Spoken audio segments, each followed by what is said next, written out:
ഇതെല്ലാവർക്കും അറിയാലല്ലേ നമ്മളെ ചക്കക്കുരുവാണ്. ഇത് നാട്ടിൽ നിന്ന് ഞാൻ കുറച്ച് കൊണ്ടുവന്നാണ് കേട്ടോ. അത് ഉണങ്ങിയിട്ടുണ്ടായിരുന്നു. അപ്പോൾ ഒന്ന് തോലൊലിച്ച് വെള്ളത്തിലിട്ട് വെച്ചാണ് കുതിരാൻ വേണ്ടിയിട്ട്. അപ്പോൾ ഇതിൻ്റെ തോല് ഒലിക്കുന്നത് ഇങ്ങനെയാണ് കേട്ടോ. ഇതിപ്പോൾ ഇവിടുത്തെ ജെൻസി പിള്ളേർക്കൊന്നും അറിയില്ല. ഇനി ചക്കക്കുരു ഞങ്ങൾ കണ്ട ചക്കക്കുരു ഇങ്ങനെയല്ല എന്ന് പറയരുത്. അതുകൊണ്ടാണ് കനം കുറച്ച് കട്ട് ചെയ്തെടുക്കണം. ഇതിലേക്ക് ചേർക്കുന്നതിനായിട്ട് മഞ്ഞൾപ്പൊടി, മുളക് പൊടി, ഉപ്പ് എടുത്ത് വെച്ചിട്ടുണ്ട്. ഇത് ജസ്റ്റ് ഒന്നിങ്ങനെ കനം കുറച്ചാണ് കേട്ടോ കട്ട് ചെയ്യുന്നത്.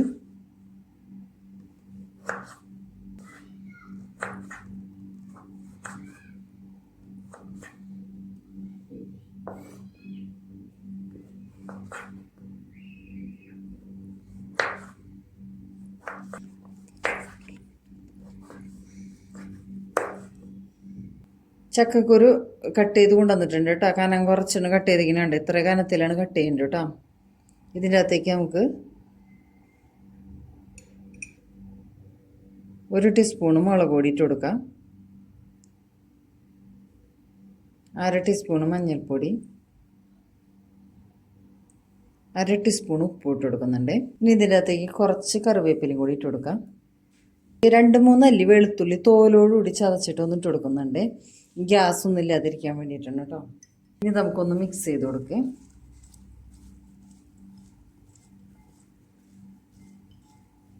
ഒരു തുള്ളി വെള്ളം ഒന്ന് തെളിച്ച് കൊടുക്കുന്നുണ്ട് കേട്ടോ.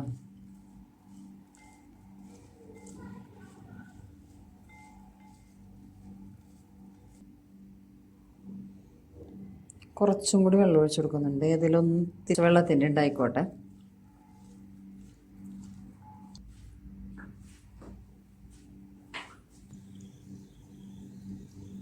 പാൻ അടുപ്പത്ത് വെച്ചിട്ടുണ്ട് കേട്ടോ. അതിൻ്റെ അകത്തേക്ക് കുറച്ച് വെളിച്ചെണ്ണ ഒഴിച്ച് കൊടുക്കുക. ഫ്ലെയിം സിമ്മാക്കിയിട്ട് നമ്മൾ എടുത്ത് വെച്ചിരിക്കുന്ന ചക്കക്കുരു ഉണ്ടല്ലോ അതിട്ട് കൊടുക്കും.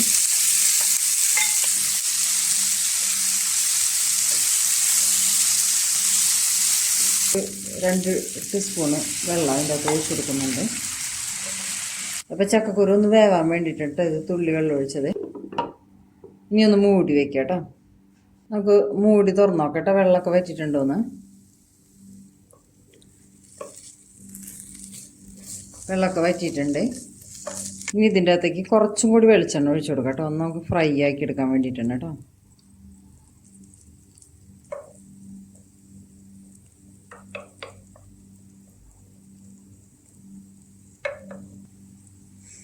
നല്ല സ്മെല്ലുണ്ട് കേട്ടോ ഈ വെളിച്ചെണ്ണയിൽ ഇതിങ്ങനെ കിടന്ന് ഫ്രൈ ആകുമ്പോൾ.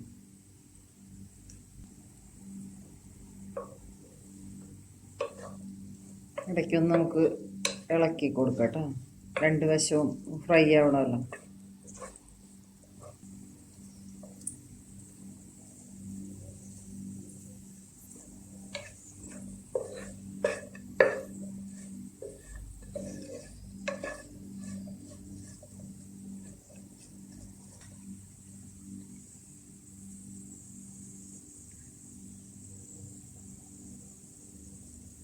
ഫ്ലെയിം സിമ്മാക്കി വെച്ചിരുന്നു ഇതുവരെ. അപ്പോൾ ഒന്ന് കൂട്ടി വെച്ചിട്ടുണ്ട്. നമുക്ക് ഒരുവിധം വറവായി വന്നിട്ടുണ്ട് കേട്ടോ.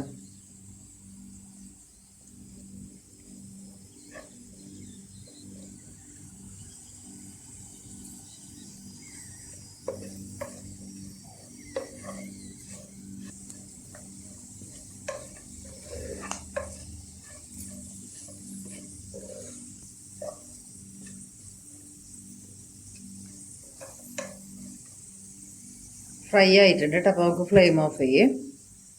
ഇനി ഈ പാനിൽ വെച്ചാൽ ഇത് കരിയും. അപ്പോൾ നമുക്കൊരു പ്ലേറ്റിലേക്ക് പകർത്തെടുക്കാം. നമുക്ക് എല്ലാവർക്കും ഇഷ്ടപ്പെടുന്ന ചക്കക്കുരു ഫ്രൈ റെഡി ആയിട്ടുണ്ട്. ഇത് നല്ല ടേസ്റ്റ് ഉണ്ട് കേട്ടോ. പിന്നെ ഇത് നന്നായിട്ട് ഫ്രൈ ചെയ്യാൻ പാടില്ല. അപ്പോൾ ഹാർഡായി പോകും, കഴിക്കാൻ ബുദ്ധിമുട്ടാണ്. ഒന്ന് നിർത്തിയിട്ട് കോരിയെടുക്കണം കേട്ടോ നമ്മൾ. പിന്നെ ഇതിൻ്റെ അകത്ത് നമ്മൾ വെളുത്തുള്ളിയും കറിവേപ്പിലയൊക്കെ ചേർത്തിട്ടുണ്ട്. വെളിച്ചെണ്ണയിലായതുകൊണ്ട് നല്ല സ്മെല്ലാണ്. നമുക്ക് ചോറിൻ്റെ കൂടെ കഴിക്കാനായിട്ട് ഇപ്പം മീനൊന്നും കിട്ടാത്ത ടൈമിലാണെങ്കിൽ ഇതിങ്ങനെ ഫ്രൈ ചെയ്തിട്ടുണ്ടെങ്കിൽ നമുക്ക് വേറെ ഒന്നും വേണ്ട കേട്ടോ കഴിക്കാനായിട്ട്. അപ്പോൾ ചക്കക്കുരു കിട്ടുന്നവർ എല്ലാവരും ഒന്ന് ട്രൈ ചെയ്ത് നോക്കണേ.